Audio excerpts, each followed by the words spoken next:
Hello నమస్తే. నేను journalist YNR. Dastagiri Vivekananda Reddy గారి హత్య కేసులో ఏ4గా ఉన్నారు. తాను హత్యలో పార్టిసిపేట్ చేశాను అంటూ ఏ రకంగా వివేకానందరెడ్డి గారిని హత్య చేశారనే దానికి సంబంధించిన పూర్తి వివరాలు చెప్తూ ఆయన అప్రూవర్‌గా మారారు. అప్రూవర్‌గా మారిన తర్వాత ప్రస్తుతం బయటున్నారు. బెయిల్ పైన బయటకొచ్చారు. కోర్టు బెయిల్ మంజూరు చేసింది. బయటున్నారు.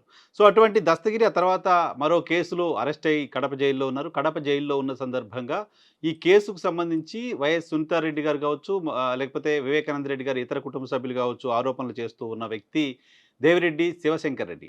శివశంకర్ రెడ్డి, ఆయన కుటుంబ సభ్యులు ఈ హత్య వెనుక ఉన్నారు అంటూ సునీతారెడ్డి చాలా సందర్భాల్లో ఆరోపణలు చేస్తూ ఉన్నారు. ఈ కేసుకు సంబంధించి దస్తగిరి కూడా అదే తరహా ఆరోపణలు చేస్తూ ఉన్నారు. అయితే ఈ అంశంలో శంకర్ రెడ్డి కుమారుడు చైతన్య రెడ్డి కడప జైలు లోపలికొచ్చి తనను బెదిరించారు, ప్రలోభపెట్టారు. 20,00,00,000 డబ్బులిస్తాం, మేము చెప్పినట్టు వినండి అని చెప్పారు. జగన్మోహన్ రెడ్డి వైపు రావాలి అని చెప్పి కోరారు. అవినాష్ రెడ్డి ఏం చెప్తే అది పోలీసులకు చెప్పాలి అని చెప్పారు. తనను అప్పటి సిబిఐ అధికారి రామ్ సింగ్ పైన కంప్లెయింట్ చేయమని ఒత్తిడి తీసుకొచ్చారు. సిబిఐ అధికారి రామ్ సింగ్ ఒత్తిడి కారణంగానే తాను ఇప్పటివరకు జగన్మోహన్ రెడ్డికి వ్యతిరేకంగా మాట్లాడాను. ఇకపైన అలా మాట్లాడను.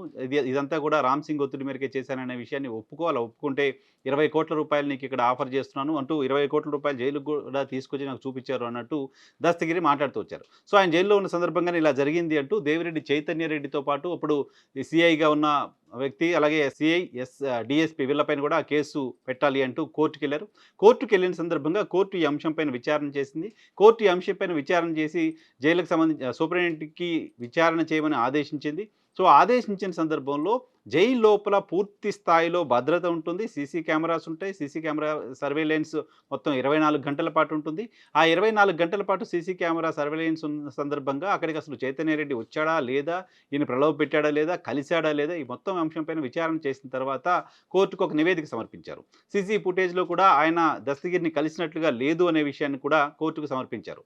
కోర్టు ఈ అంశం పైన విచారణ చేసిన తర్వాత దస్తగిరి కోర్టులో వేసిన పిటిషన్‌ని కొట్టేసింది. ఇది సరైన కేసు కాదు, తప్పుడు కేసు అంటూ చెప్పింది.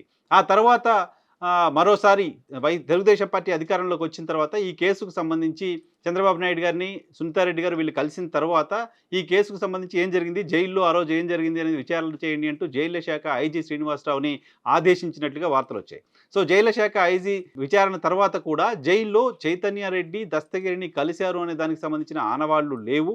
అది ప్రతి సంవత్సరం జైల్లో ఖైదీలకు ఆరోగ్య శిక్షణ ఆరోగ్యానికి సంబంధించిన చెకప్స్ అవుతా ఉంటాయి. సో, దానిలో భాగంగా జరిగిన చెకపే. పైగా చైతన్య రెడ్డి దస్తగిరిని కలిసాడు అనే దానికి సంబంధించిన ఆధారాలు లేవు. జైలు సిబ్బంది, అలాగే సీసీ కెమెరా ఫుటేజ్ ఇవన్నీ చూసిన తర్వాత అవేమి లేవని తేలింది అంటూ, సో, ఆ జైళ్ళ శాఖకు సంబంధించిన సీనియర్ అధికారి, ఐజీ స్థాయి అధికారి కూడా ప్రభుత్వానికి చెప్పినట్లుగా వార్తలొచ్చాయి. ఆ తర్వాత 2 రోజుల క్రితం దస్తగిరి మళ్ళీ పులివెందుల పోలీస్ స్టేషన్‌లో అర్ధరాత్రి 11:30 సమయంలో కంప్లెయింట్ చేశారు. నలుగురు వ్యక్తులపైన కంప్లెయింట్ చేశారు. ఆయన కంప్లెయింట్ చేసిన నలుగురు వ్యక్తుల్లో ఎవరు అంటే, 1 చైతన్య రెడ్డి, 2 ప్రకాష్, అలాగే 3 నాగరాజు డీఎస్పీ, 4 ఈశ్వరయ్య సిఐ. వీళ్ళంతా కూడా నన్ను బెదిరించారు. నా పైన కేసులు పెడతాం, లేకపోతే చంపేస్తామంటూ బెదిరించారు, డబ్బులు ఇస్తామంటూ ప్రలోభ పెట్టారు అంటూ మళ్ళీ కేసు కంప్లెయింట్ చేశారాయన.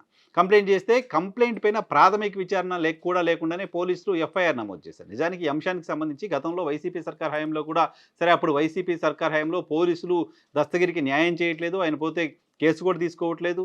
సో, ఆయనకు వ్యతిరేకంగా పోలీసు అధికారులు ఉన్నారు అని అనుకుంటే దస్తగిరి ఈ అంశాన్ని నేరుగా కోర్టులో వేశారు. కోర్టు సమక్షంలో విచారణ జరిగింది. కోర్టు విచారణ తర్వాత దీంట్లో ఏమీ లేదు, ఇది తప్పుడు వాదన అంటూ కోర్టు కొట్టేసింది. కొట్టేసిన తర్వాత ఈ ప్రభుత్వం వచ్చిన తర్వాత జైళ్ల శాఖ విచారణ చేసింది. విచారణ చేసిన తర్వాత కూడా ఏం లేదు అని తెలిసింది అని వార్తలు బయటకొచ్చాయి. ఆ తర్వాత ఇప్పుడు మళ్ళీ ఈయన కంప్లెయింట్ ఇచ్చారు. కంప్లెయింట్ ఇచ్చిన తర్వాత ఈ అంశం పైన జిల్లా స్థాయి అధికారిని విచారణ చేయాలంటూ ప్రభుత్వం ఆదేశిస్తోంది. సో, జిల్లా స్థాయి అధికారి ఎస్పీ ఈ అంశం పైన ఇప్పుడు విచారణ చేయబోతున్నారు. ఒక సీనియర్ ఆఫీసర్ విచారణ చేసి ఏమీ లేదు అని తేల్చిన తర్వాత ఆయనకంటే దిగువ స్థాయి అధికారి ఇప్పుడు వెళ్ళి విచారణ చేసి ఏం తెలుస్తారనేది ఒక ఇష్యూ అయితే, దస్తగిరి జైల్లో ఏం జరిగింది అనేది తేల్చడానికి ఇంకా వేరే ఆధారాలు ఏంటి? సీసీ ఫుటేజ్, సిబ్బంది, ఆ టైంలో ఎవరెవరు ఎక్కడున్నారు ఏంటి ఈజీగా తెలిసిపోతుంది. తెలిసింది, ఇప్పటికే విచారణ చేశారు. ఈ ప్రభుత్వం వచ్చిన తర్వాత కూడా 9 నెలలు అవుతుంది. ఇప్పటికే దానికి సంబంధించి విచారణ జరిగింది. మళ్ళీ ఇప్పుడు కంప్లెయింట్ చేయడం వెనుక, కంప్లెయింట్ చేసిన తర్వాత ఇమీడియట్‌గా ప్రాథమిక విచారణ కూడా లేకుండా ఎఫ్ఐఆర్ నమోదు చేయడం వెనుక రీజన్ ఏంటి అంటే, దీని వెనుక పొలిటికల్ మోటో ఉంది ఇలాంటి చర్చ కడప జిల్లాలో జరుగుతోంది. ఇప్పటికే వివేకానంద రెడ్డి గారికి సంబంధించిన హత్య కేసు సుప్రీంకోర్టులో విచారణ ఉంది. సో, అక్కడ బెయిల్ రద్దుకు సంబంధించిన పిటిషన్స్ చాలా పెండింగ్‌లో ఉన్నాయి. ఈ నేపథ్యంలో ఈ కేసులో సాక్షిని, ఈ కేసులో అప్రూవర్‌గా మారిన వ్యక్తిని, సాక్షి కాదు, అప్రూవర్‌గా మారిన వ్యక్తిని, నిందితుడిని బెదిరిస్తున్నారు, ఆయన్ని ప్రలోభ పెడుతున్నారు అనే విషయాన్ని పోలీసులు కేసు నమోదు చేయడం ద్వారా కేసును కూడా చూపించి సుప్రీంకోర్టులో అవినాష్ రెడ్డికో లేకపోతే గత ప్రభుత్వానికో వ్యతిరేకంగా వాదనలు వినిపించడానికి సంబంధించిన గ్రౌండ్‌ని పోలీసు అధికారులు ప్రిపేర్ చేసి ఇస్తున్నారా? ప్రభుత్వం దానికి సహకరిస్తుందా? లాంటి చర్చ జరుగుతోంది.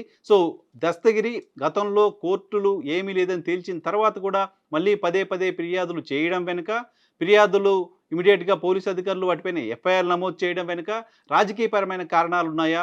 ఆ రాజకీయపరమైన కారణాలు ఏంటి అనేది ఇప్పుడు ఆసక్తి కలిగిస్తోంది. ఈ కేసుకు సంబంధించి తన దేవిరెడ్డి శంకర్ రెడ్డిని టార్గెట్ చేస్తూ వివేకానంద రెడ్డి గారి కుటుంబ సభ్యులు మాట్లాడుతూ ఉన్న నేపథ్యంలో ఆ దిశగానే కేసును మళ్లించే ప్రయత్నం చేస్తున్నారంటూ వైఎస్ఆర్ కాంగ్రెస్ పార్టీకి సంబంధించిన నాయకులు ఆరోపిస్తూ ఉన్నారు. సో, ఎఫ్ఐఆర్ నమోదైన నేపథ్యంలో ఇప్పుడు ఫర్దర్‌గా విచారణ ఏ రకంగా ఉంటుంది? గతంలో కోర్టులో జరిగిన దానికి, గతంలో ఐజీ విచారణకు భిన్నమైన విచారణ ఏదైనా ఇప్పుడు జరుగుతుందా? ఏం తెలుస్తారు పోలీసులు అనేది ఆసక్తి కలిగిస్తోంది.